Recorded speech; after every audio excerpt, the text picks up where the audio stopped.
Sa tagapag-ugnay ng mga kapisan ng Pansambahayan, kapatid na Angelo Eranio Manalo, mula po sa Distrito Eklesyastiko ng Quezon, sa pangunguna po ng mga ministro at manggagawa, kasama po ng aming may bahay, ay buong puso at buong kagalakan po na bumabati sa inyo ng Happy birthday po!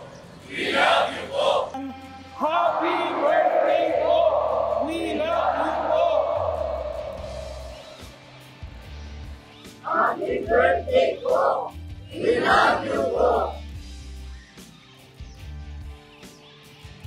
Happy birthday po!